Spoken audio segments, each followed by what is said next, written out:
I will say this about Greenland. We need Greenland from a national security situation. It's so strategic. Right now, Greenland is covered with Russian and Chinese ships all over the place. Muli giniit ni US President Donald Trump ang pangangailangan ng Estados Unidos na makuha ang kontrol sa Greenland. Ayon kay Trump, mahalaga ang Greenland para sa national security ng US. Kasunod nito ay muling paalala ni Denmark Prime Minister Mette Frederiksen na hindi for sale ang Greenland at bahagi ang bansa sa NATO alliance, kaya't mayroong access ang US sa Greenland.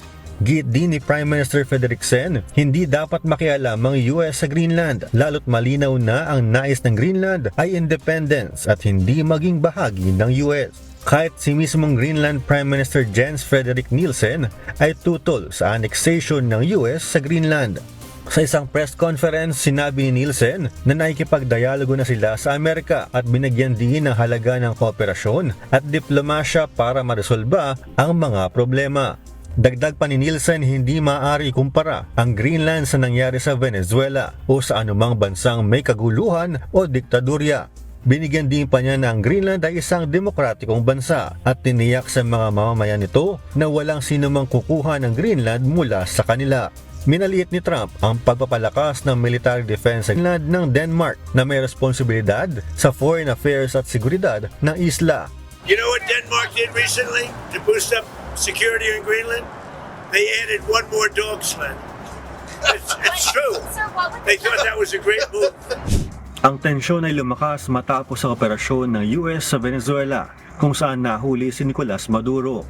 Ayon sa mga eksperto, ang aksyon sa Caracas ay nagpataas ng pangamba ng Denmark at Greenland sa posibleng paglawak ng US military intervention.